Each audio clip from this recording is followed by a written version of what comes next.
Bapak Ibu Saudara, jemaat yang terkasih dalam Tuhan Yesus Kristus, saatnya kita akan masuk dalam pemberitaan firman Tuhan. Oleh karena itu mari kita persiapkan hati dan pikiran kita untuk membaca dan merenungkan firman Tuhan. Mari kita berdoa. Ya Yesus Tuhan kami, diamkanlah semua suara-suara di sekitar kami, kecuali suara Tuhan saja, agar kami mampu mendengarkan, merenungkan, dan terlebih lagi melakukan firman-Mu yang akan kami baca dan renungkan pada saat ini. Kuasai hati dan pikiran kami dengan kuasa Roh Kudus-Mu, agar kami boleh memahami maksud dan kehendak Tuhan melalui firman-Mu ini. Berfirmanlah Tuhan, kami siap mendengarkannya. Amin. Saya mengundang Bapak Ibu Saudara berdiri. Kita buka bagian Alkitab kita dari Injil Markus pasalnya yang pertama, ayat 29 sampai ayat 34. Injil Markus pasal 1 ayat 29 sampai 34 kita akan bersama-sama bacakan secara bergilir ganti. Kaum pria bersama-sama dengan saya akan membaca ayat yang berangka ganjil dan kaum wanita membacakan ayat yang berangka genap. Perikop ini diberi judul oleh Lembaga Alkitab Indonesia, Yesus menyembuhkan ibu mertua Petrus dan orang-orang lain. Kita mulai. Sekeluarnya dari rumah ibadat itu, Yesus dengan Yakobus dan Yohanes pergi ke rumah Simon dan Andreas.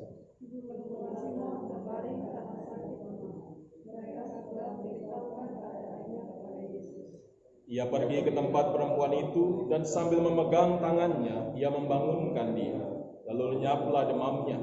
Kemudian perempuan itu melayani mereka.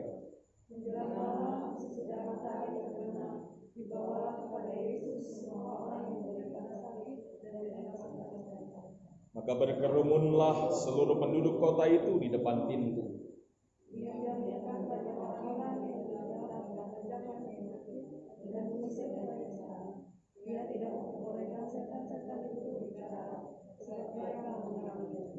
Demikianlah pembacaan Alkitab.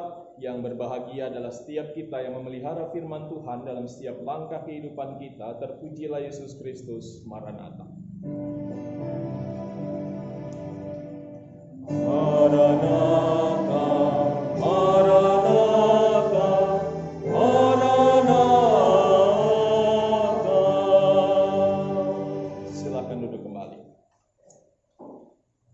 Bapak Ibu Saudara, umat yang terkasih dalam Tuhan Yesus Kristus, tahun 2019 yang lalu bangsa kita dihebohkan dengan kemunculan sebuah sesosok figur yang namanya Ningsih Tinampi. Ada yang pernah dengar nggak nama ini? Pernah tahu nama ini? Ini cukup heboh. Nama ini adalah nama seseorang yang dikatakan dan dipercaya bisa menyembuhkan banyak penyakit. Jadi banyak orang percaya, banyak orang kemudian datang kepada ibu ini, Ibu Ningsih ini, dan bahkan ada sebuah artikel mengatakan ribuan orang sampai bahkan seringkali harus ngantri untuk berjumpa dengan beliau karena merasa bahwa beliau ini bisa menyembuhkan sakit penyakit. Sebelumnya juga 10 tahun sebelumnya, tahun 2009, kita juga mungkin pernah dengar ada seorang anak di Jombang yang punya batu. Masih ingat namanya siapa? Namanya Ponari. Nama ini juga cukup menghebohkan begitu ya. Anak-anak masih kalau tidak salah baru waktu itu kelas 5 atau 6 SD, dan dia katanya punya batu yang dia temukan, dan ternyata batu itu dianggap oleh banyak orang juga berkhasiat, sehingga air cucian batu itu saja kemudian dianggap sebuah benda yang sakral bisa menyembuhkan. Hampir sama dengan Ibu Ningsi tadi, banyak orang juga datang. Banyak orang juga bahkan mengantri. Dan itu semua kemudian juga berefek bukan hanya buat keluarga itu, tapi juga buat masyarakat. Makanya masyarakat waktu itu katanya selalu berusaha untuk tetap mempertahankan praktek itu. Karena ada perhitungan bahkan dari parkir saja bisa sampai puluhan juta mereka dapat setiap hari. Nah, kalau ribuan kendaraan kemudian mereka ambil uang 5.000 saja sudah puluhan juta begitu. Jadi ini adalah fenomena-fenomena yang terjadi di negara kita yang mungkin bisa mewakili fenomena-fenomena yang lain lagi. Mungkin di sekitar kita pun kita pernah dengar nama-nama yang kita anggap atau banyak orang anggap sebagai sosok-sosok yang bisa menyembuhkan berbagai penyakit.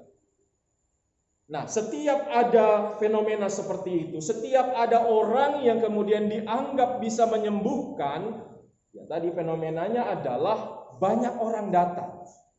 Banyak orang berbondong-bondong datang, ribuan orang datang. Nah, ini menjadi sebuah fenomena yang unik dan menarik begitu ya.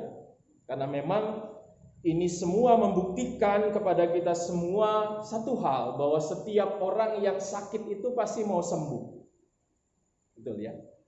Setiap orang pasti mau sembuh kalau dia sakit. Dan terkadang setiap orang yang sakit kemudian memakai berbagai macam cara. Bukan cuma pengobatan medis, tapi juga pengobatan-pengobatan yang kita sebut pengobatan alternatif. Bahkan terkadang banyak orang lebih percaya kepada pengobatan alternatif daripada pengobatan medis. Banyak alasannya, salah satunya adalah karena merasa pengobatan medis itu mahal. Makanya ada istilah sakit itu mahal begitu ya. Dan orang miskin gak boleh sakit. Tapi sehat juga akan menjadi lebih mahal karena kita akan bersama-sama tahu manfaatnya sehat kalau kita sudah sakit. Nah, ini fenomena yang terjadi kalau kita mengalami. Mungkin kita semua pasti mengalami pernah sakit dalam keterbatasan kita sebagai manusia. Berbagai upaya kita lakukan, baik itu mungkin beli obat di warung, beli obat di apotek, ataupun juga kita ke dokter atau ke rumah sakit. Semua itu kita upayakan karena kita mau sembuh. Nah, hal yang serupa digambarkan di dalam bacaan firman Tuhan pada malam hari ini. Kita lihat bersama-sama diawali dengan kisah saat Yesus menyembuhkan ibu mertua Simon yang sedang sakit demam, begitu ya.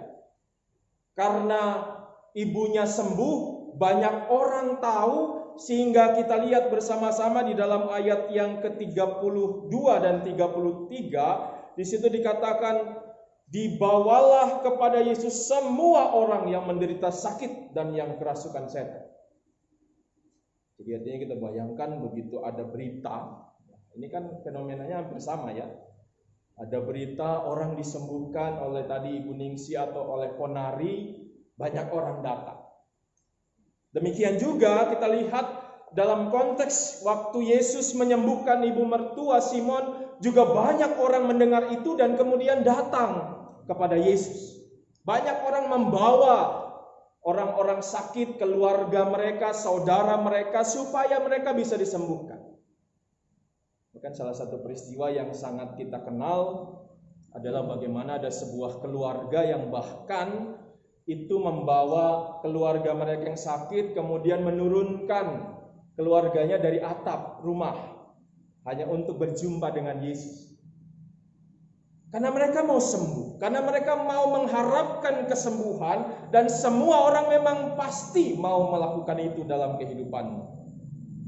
Apalagi Bapak Ibu Saudara, kalau kita melihat konteks dalam Perjanjian Baru khususnya, biasanya orang yang sakit itu selalu dihubung-hubungkan dengan dosa. Jadi orang sakit itu seringkali dihubungkan dengan dosa. Sehingga kalau orang sakit di masa itu bukan cuma menderita fisik, bukan cuma menderita jasmani, bukan cuma kesakitan, tetapi juga harus menghadapi mungkin omongan orang, cibiran orang. Oh, orang ini berdosa makanya dia sakit. Oh, orang ini punya banyak sekali dosa makanya dia diberikan sakit yang begitu banyak. Jadi gambaran itu yang membuat orang memang waktu itu benar-benar merasa kami harus sembuh, nggak boleh sakit. Dan itulah yang mereka cari. Mereka berjumpa, mereka menghampiri Yesus pada saat itu, berusaha untuk mereka disembuhkan supaya mereka benar-benar merasa bahwa mereka dibebaskan dari kesakitan jasmani dan juga kesakitan dalam hal bicara tentang psikis, mungkin ya, psikologi, supaya mereka nggak diomongin orang. Kan nggak enak ya diomongin orang itu. Nggak enak kalau kita dibicarakan orang. Apalagi kemudian di stigma, dicap, dihakimi, oh kita ini berdosa.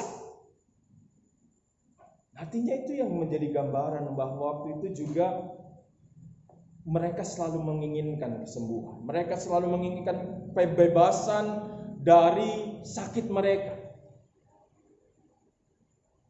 Jadi artinya gambaran itulah yang digambarkan lewat peristiwa di dalam firman Tuhan yang diceritakan dalam perikop bacaan ini. Ada banyak orang yang menginginkan kesembuhan. Ada banyak orang yang mau datang kepada Yesus karena merasa Yesus itu adalah sosok yang bisa menyembuhkan mereka. Nah, dari kisah ini kemudian ada pesan Tuhan yang disampaikan kepada kita semua pada hari ini. Ketika kita semua membaca cerita ini ya. Yang pertama adalah ibu mertua Simon yang disembuhkan dari sakit demam. Ya mungkin kita anggap sakit demam biasa saja begitu ya. Tetapi saya nggak tahu kemudian kenapa sampai orang-orang itu memang waktu itu memang mungkin Yesus memang mau menjumpai Simon, bukan hanya mau menjumpai ibunya begitu. Tetapi yang jelaskan ini juga menunjukkan bahwa pesannya buat kita semua pada saat Yesus menyembuhkan ibu mertua Simon dan kemudian menyembuhkan banyak orang yang datang kepada Yesus waktu itu. Artinya ada pesan buat kita semua, mengingatkan kita semua bahwa kita ini punya Yesus yang bisa menyembuhkan segala sakit penyakit dalam kehidupan kita.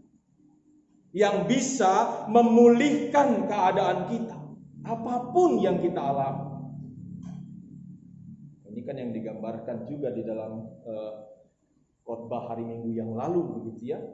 Bahwa pemulihan itu berasal dari Tuhan dan pemulihan itu memang diatur semuanya oleh waktunya Tuhan. Nah, itu yang juga kita imani dan kita diingatkan kembali lewat firman Tuhan malam hari ini. Bahwa kita punya Tuhan Yesus yang akan bisa menyembuhkan segala sakit penyakit kita, memulihkan kondisi kita, bukan cuma kondisi jasmani, tapi juga kondisi psikologi kita, kondisi rohani kita.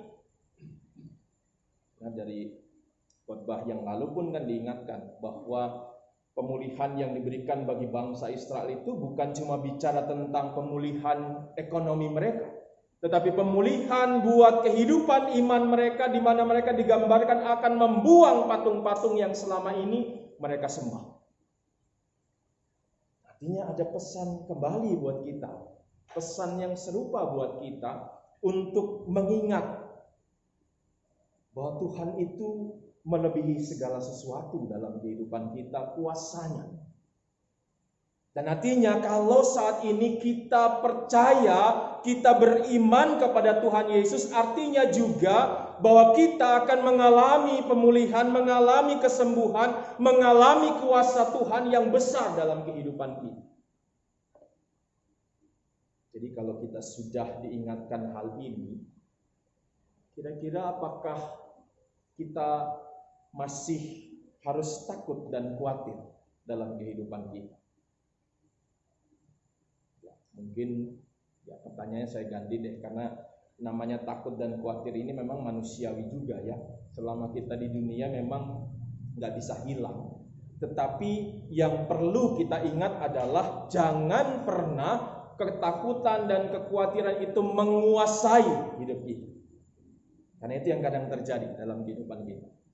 Membuat kita ketakutan, membuat kita khawatir, membuat kita menjalani kehidupan dengan penuh ketidakyakinan.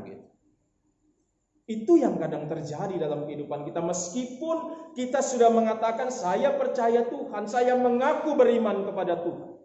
Tapi toh kenyataannya dalam kehidupan kita terkadang ketakutan dan kekhawatiran lebih menguasai kita dibandingkan iman kepada Tuhan. Sehingga kadang-kadang pun kita jadi orang-orang yang seperti orang-orang yang datang kepada Ibu Ningsih tadi, datang kepada Ponari tadi, begitu ya. Karena kita merasa sepertinya Tuhan tidak menunjukkan kuasanya, Tuhan membiarkan kita, begitu ya. Sehingga akhirnya kita berusaha beralih, mencari hal-hal yang lain di luar Tuhan. Makanya kemudian kita lihat dalam Mazmur yang tadi kita bacakan, kan itu juga ada gambaran ya, Mazmur 13 tadi menggambarkan berapa lama lagi Tuhan kau biarkan aku terus menerus. Kan ada gambaran bahwa pemazmur itu menunjukkan bahwa ini saya merasa dibiarkan Tuhan. Meskipun dalam ayat yang terakhir dikatakan aku tetap percaya kepada Tuhan karena Tuhan sudah berbuat baik kepada. Ini kan sebuah pesan yang penting untuk kita terus imani dalam kehidupan kita, khususnya saat kita hari ini masih harus menghadapi tantangan yang tidak mudah, saat kita sebagai bangsa ini juga harus diperhadapkan dengan pandemi yang berkepanjangan yang kita nggak pernah tahu kapan terjadi. Pandemi ini kan kadang-kadang dianggap sepele juga oleh beberapa orang, kadang-kadang dianggap tidak penting buat beberapa orang, sehingga akhirnya banyak orang juga, beberapa orang itu kemudian ya tidak menunjukkan kewaspadaannya. Kemana-mana nggak mau pakai masker, merasa nggak perlu. Bahkan ada teori-teori mengatakan ini konspirasi begitu. Padahal kita selalu diingatkan setiap hari ada saja orang-orang yang terjangkit virus ini.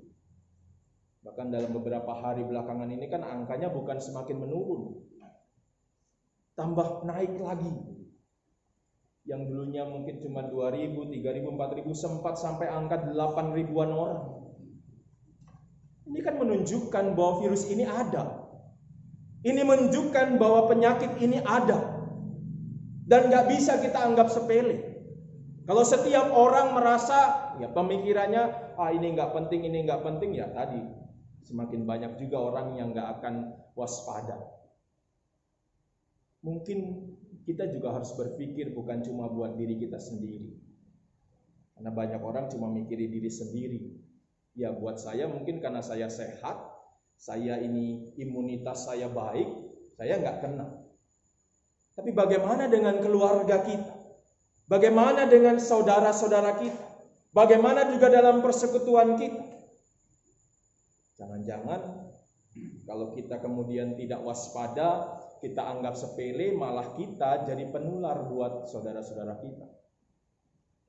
Kita mungkin gak nulari, kita mungkin gak terkena, tapi bisa saja kemudian kita jadi pembawa buat orang lain. Nah kondisi ini kan yang harus kita hadapi. Kita gak pernah tahu kondisi ini kapan terjadi, kapan akan berakhir.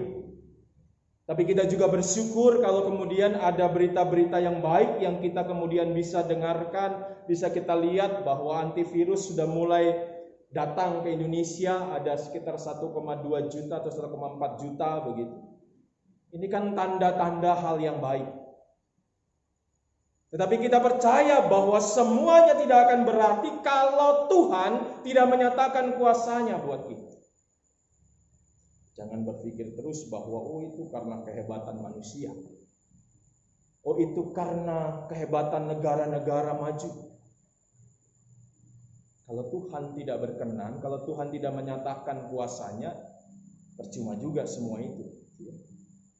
Jadi yang terpenting adalah ya sama seperti ada slogan ora et labora begitu ya, berdoa dan juga bekerja atau berusaha, itu yang harus kita lakukan. Nggak bisa juga cuma berdoa saja nggak berusaha. Atau sebaliknya kita cuma berusaha tapi nggak berdoa. Jadi ada istilah mengatakan, doakan yang kamu kerjakan, kerjakan yang kamu doakan. Itu yang harus kita lakukan. Kita mengimani bahwa kita punya Tuhan yang berkuasa. Kita punya Tuhan yang mampu mengobati sakit penyakit, mengalahkan berbagai sakit penyakit. Tapi kita juga diberikan hikmat untuk berusaha, bekerja, untuk mengupayakan segala sesuatu yang kita bisa mulai dari diri kita. Mulailah kemana-mana pakai masker, jangan pernah lupa. Kemana-mana lakukan 3M itu. Cuci tangan, menggunakan masker, menjaga jarak. Itu hal-hal yang sederhana yang bisa kita lakukan. Jangan pernah selalu kita anggap remeh penyakit ini. Karena kalau kita anggap sepele, kita anggap remeh, ya kita nggak akan waspada. Jangan sampai kemudian kita menyesal begitu kemudian itu terjadi dalam kehidupan keluarga kita. Inilah situasi new normal begitu. Sekarang kan pakai masker sudah harus jadi kenormalan buat kita, sudah hal yang biasa. Kalau dulu kita nggak biasa pakai masker, sekarang harus sudah mulai itu menjadi hal yang biasa kita lakukan. Dan kita berupaya senantiasa dan menyerahkan semua kepada Tuhan. Nah, yang kedua, pesan Tuhan buat kita juga berkaitan dengan firman Tuhan malam hari ini. Kita belajar dari ibu mertua Simon. Kita lihat tadi dia disembuhkan dari demamnya. Apa yang dia lakukan setelah dia sembuh? Melayani Tuhan. Artinya apa? Dia memberikan dirinya buat Tuhan. Dia bersyukur, berterima kasih kepada Tuhan karena sudah menyembuhkannya dengan cara dia berikan dirinya buat melayani Tuhan.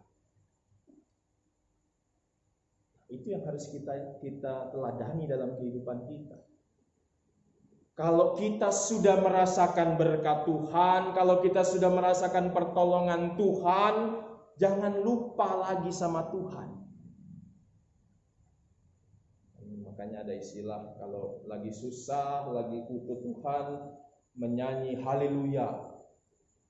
Kalau sudah sembuh, kalau sudah didengar doanya, kalau sudah dipulihkan Tuhan, haleluya. Itu sering kali kita dengar. Karena itu gambaran kita. Kalau kita lagi butuh Tuhan, wah doanya sampai mungkin semalam suntuk, sampai kemudian puasa, sampai mungkin malam-malam, setiap malam, mungkin kalau orang bilang sampai berlutut.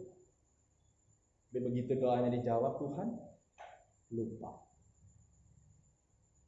Kalau butuh Tuhan, kita bahkan bisa bergening sama Tuhan. Tuhan, kalau saya diberikan kesembuhan, kalau saya diberi pemulihan, saya akan kasih yang terbaik buat Tuhan.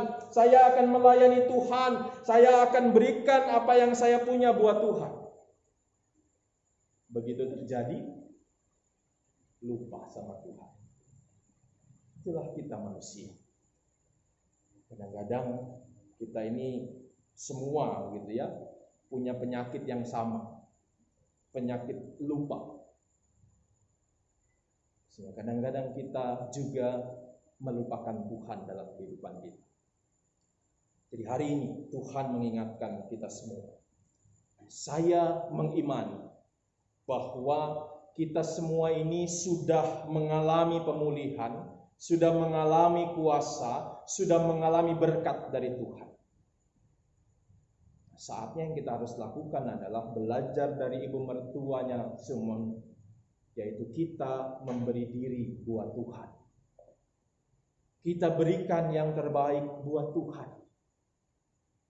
Sehingga dimanapun kita berada, apapun yang kita kerjakan, apapun yang kita jadi tanggung jawab kita kerjakan dengan baik sebagai ungkapan syukur kita.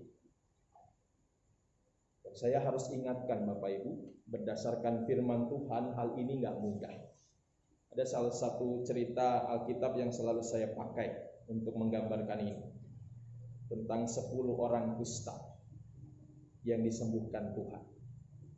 Yang datang kembali sama Tuhan cuma satu. Ini gambaran bahwa tidak mudah berterima kasih dan mengucap syukur sama Tuhan. Sehingga kita selalu harus mengingat ini. Sehingga kita harus terus-menerus mengimani, merenungkan ini dalam kehidupan kita. Jangan sampai kita jadi seperti 9 orang kusta yang disembuhkan itu. Yang kalau sudah disembuhkan, yang sudah dikasih berkat sama Tuhan, lupa sama Tuhan. Jadi malam hari ini kita diingatkan kembali pesan dari Tuhan buat kita semua. Tuhan membawa pemulihan buat kita. Membawa kesembuhan, bukan cuma kesembuhan jasmani tapi juga rohani kita. Dan itu kita rasakan sepanjang kehidupan kita. Dan mari kita syukuri semua itu dengan terus memberi yang terbaik kepada Tuhan di dalam kehidupan kita masing-masing. Tuhan memberkati kita. Amin.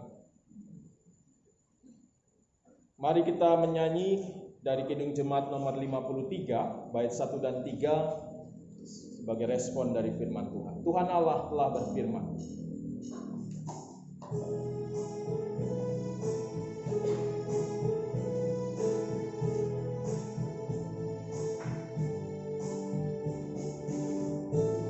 Tuhan Allah telah berfirman, haleluya, pada umat sabda hikmat, haleluya. Buka telinga hai umatnya, kabar yang baik dengarkanlah. Buka hatimu, Tuhan datang, hai yang beriman. Tuhan Allah telah berfirman, haleluya, pada umat sabda hikmat, haleluya. Umat menyambut juru selamat yang dinantikan dunia. Timur dan barat satu jalan, Tuhan pandunya. Tuhan Allah telah berfirman, haleluya, pada umat sabda hikmat, haleluya. Mari kita berdoa. Ungkapan syukur kembali kami naikkan ke hadirat-Mu ya Tuhan.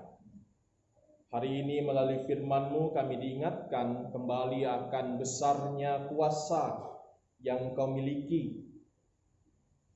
Dan Engkau mampu menyembuhkan segala sakit penyakit.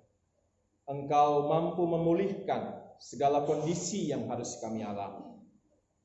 Dan itulah yang menjadi pesan buat kami semua, mengingatkan kami untuk tidak selalu dikuasai oleh kekhawatiran dan ketakutan kami saat kami menjalani hari-hari kami.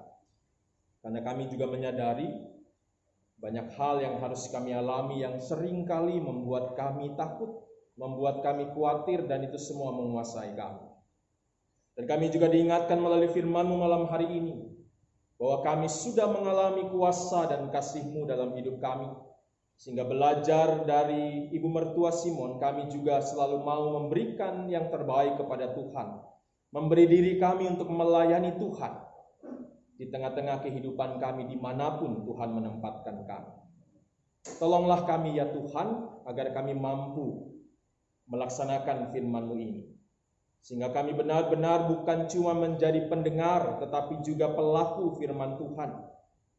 Sehingga firman itu benar-benar menjadi berkat, baik diri kami maupun bagi orang-orang di sekitar kami. Dan firman yang kami dengar tidak menjadi sia-sia, karena kami mau melakukan itu dalam hidup kami masing-masing. Tolonglah kami ya Tuhan, kuatkan kami, mampukan kami dengan kuat kuasa Tuhan, sehingga kami semua bisa menjadi anak-anak Tuhan yang melaksanakan firman-Mu. Tuhan berkati kehidupan kami, Tuhan menyertai langkah-langkah kami ke depan, Kami semua menyerahkan hidup kami kembali kepada Tuhan. Karena kami selalu diingatkan bahwa kami punya Tuhan yang berkuasa. Kami punya Tuhan yang selalu akan menopang kami. Sehingga kami juga harus terus-menerus menyerahkan seluruh hidup kami di dalam doa-doa kami, dalam permohonan kami kepada Tuhan. Tuhan mengenal kami, Tuhan mengetahui keberadaan kami. Baik sebagai pribadi maupun bersama dengan keluarga. Tuhan tahu apa yang harus kami hadapi sebagai persoalan-persoalan kehidupan. Sebagai pergumulan-pergumulan kami, bahkan juga penderitaan-penderitaan yang harus kami alami. Tapi biarlah Tuhan yang terus menguatkan kami. Dan Tuhan terus menyatakan kuasa-Mu sehingga kami semua tetap meyakini akan kuasa dan kasih-Mu bagi kami. Tolonglah kami ya Tuhan berpegang teguh kepada Tuhan dan melihat, merenungkan kehidupan kami yang kami imani sudah merasakan anugerah dan berkat Tuhan itu. Kami menyerahkan seluruh pergumulan-pergumulan kami kepada Tuhan. Semua rencana-rencana kehidupan kami kepada Tuhan.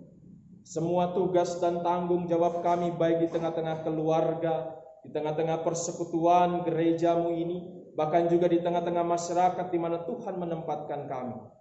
Pakailah kami selalu ya Tuhan jadi saluran-saluran berkat Tuhan dimanapun kami berada. Biarlah kami juga dimampukan untuk melaksanakan semua tugas dan tanggung jawab itu dengan baik, seturut dengan kehendak Tuhan saja. Sehingga setiap kami juga boleh terus diberkati Tuhan, karena kami juga terus melaksanakan apa yang Tuhan kehendaki dalam kehidupan kami.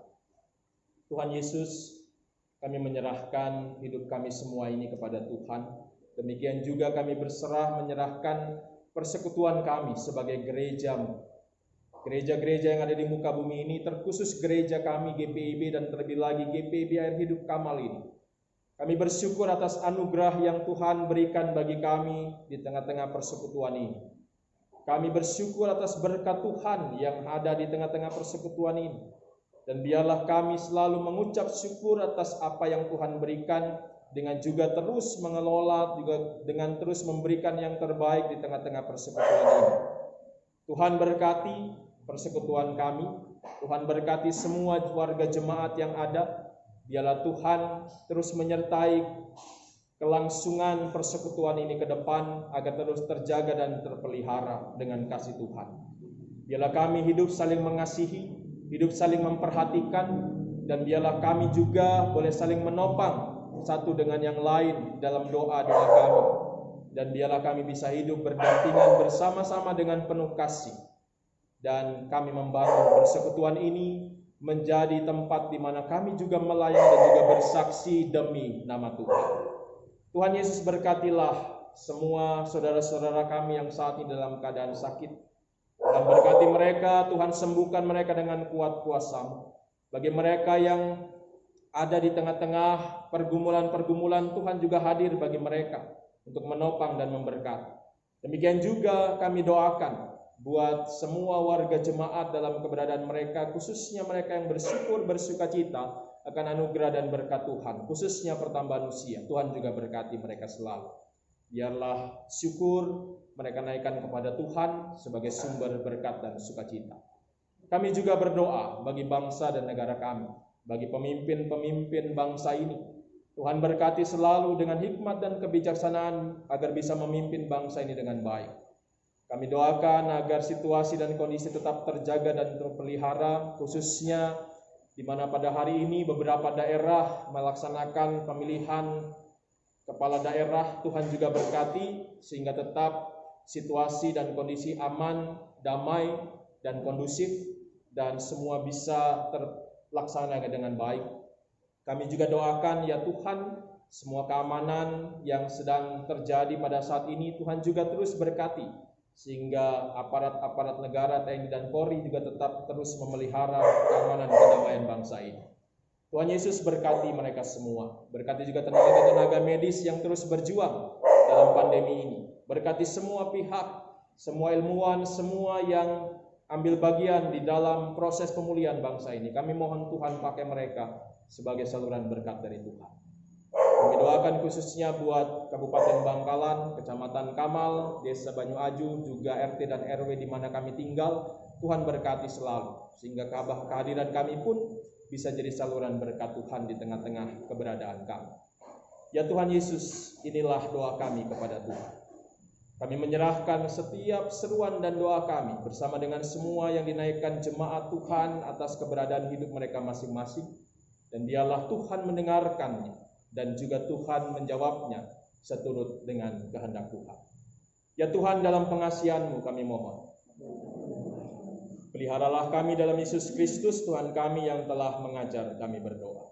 Bapa kami yang di surga, dikuduskanlah nama-Mu. Datanglah kerajaan, jadilah kehendak-Mu di bumi seperti di surga.